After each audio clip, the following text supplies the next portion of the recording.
ನಮ್ಮ ಹೆಸರು ದರ್ಶನ್ ಅಂತ. ನಮ್ಮ ಹೋಟ್ಲು ಬಂದು ಹೋಟೆಲ್ ಹಳ್ಳಿ ರುಚಿ ಅಂತ. ನಮ್ಮ ಹತ್ರ ಏನ್ ಫೇಮಸ್, ನಾವು ನಾಟಿ ಸ್ಟೈಲ್ ಐಟಮು. ಪ್ರತಿಯೊಂದು ಏನೇ ಇದ್ರೂ ಮುದ್ದೆ ಸಿಗುತ್ತೆ ನಮ್ಮ ಹತ್ರ. ಪರೋಟ ನಾವೇ ಮಾಡೋದು. ಮತ್ತೆ ಚಿಕನ್ ಐಟಮ್ ಇದೆ, ಮಟನ್ ಐಟಮು ಸಿಗುತ್ತೆ, ಬೋಟಿ ಇದೆ, ತಲೆಮಾಂಸ ಅವೈಲೇಬಲ್ ಇದೆ, ಚಿಕನ್ ಫ್ರೈ ಇದೆ, ಬೋಟಿ ಇದೆ, ಚಿಕನ್ ಚಾಪ್ಸ್ ಇದೆ, ಪೆಪ್ಪರ್ ಚಿಕನ್ ಇದೆ. ಮತ್ತೆ ಚೈನೀಸ್ಗೂ ಫೇಮಸ್, ನಾವು ಲಾಲಿಪಾಪು ಸಿಗುತ್ತೆ, ಲೆಗ್ ಪೀಸ್ ಸಿಗುತ್ತೆ. ಮತ್ತೆ ಬಿರಿಯಾನಿ ಎಲ್ಲ ನಮ್ದು ನಾಟಿ ಸ್ಟೈಲು ಬಂದು. ಮತ್ತೆ ಬಿರಿಯಾನಿಗಾಗಿರ್ಬೋದು, ನಿಮ್ಗೆ ಸಾಂಬಾರ್ಗಾಗಿರ್ಬೋದು, ಪ್ರತಿಯೊಂದು ನಾವೇ ಹೋಮ್ ಮೇಡ್ ಮಸಾಲೆ ಏನಿದೆ ನಮ್ದೇ ಕೈ ಅಡಿಗೆ ಅಷ್ಟೇ. ಯಾವುದು ಕೆಮಿಕಲ್ ಇಲ್ಲ ನಮ್ದು ಅಂಗಡಿಯಿಂದನೂ ನಾವು ಯಾವ್ದು ಪೌಡರ್ನು ಮಾಡ್ಸಲ್ಲ, ಏನಿಲ್ಲ. ಪ್ರತಿಯೊಂದು ಹುರ್ದಿ, ಪ್ರತಿಯೊಂದು ಏನಿದೆ ಲೈವ್ ಮಸಾಲೆ.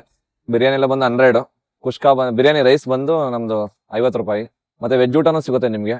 ವೆಜ್ ಅಲ್ಲಿ ಬಂದು ನಿಮ್ಗೆ ಪರೋಟಾಗೆ ಒಂಥರ ಕರಿ, ಮತ್ತೆ ದಾಲು, ವೈಟ್ ರೈಸ್, ಮಾಮೂಲಿ ಮುದ್ದೆಗೆ ಒಂಥರ ಪಲ್ಯ, ಸಾಂಬಾರು, ರಸಮು, ಮತ್ತೆ ರೈಸ್ ಬಾತ್ ಇರುತ್ತೆ ಒಂದು ವೆಜ್ ಅಲ್ಲಿ. ಆಮೇಲೆ ನಾನ್ ವೆಜ್ ಫೇಮಸ್ ಬೋಟಿ ಫ್ರೈ, ತಲೆಮಾಂಸ, ಮಟನ್ ಇದೆ. ವೀಕ್ಲಿ 3 days ಕೀಮಾನು ಸಿಗುತ್ತೆ.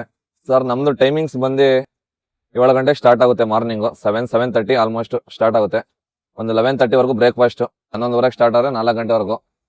ರೋಡ್ ಸೈಡ್ ಅಂದ್ಬಿಟ್ಟು ಏನೋ ಮಾಡೋದಲ್ಲ. ಮತ್ತೆ ನಾವು ಯಾವುದೇ ತರ ಕೆಮಿಕಲ್ ಯೂಸ್ ಮಾಡಲ್ಲ ನಮ್ಮ ಐಟಮ್ಗೆ, ಕಲರ್ ಯೂಸ್ ಮಾಡಲ್ಲ ನಾವು. ಇದು ಬಂದು ನಿಮ್ಗೆ MA ರೋಡ್ ಮೇನ್ ರೋಡ್ ಬರ್ತಲ್ಲ, MA ಮೇನ್ ರೋಡು ನಿಮ್ಗೆ ಹೋಂಡಾ ಶೋರೂಮ್ ಇದೆ ಸರ್ವಿಸು, ಅದ್ರ ಆಪೋಸಿಟೇ ಬರೋದು ಲೆಫ್ಟ್ ತಗೊಂಡ್ರೆ.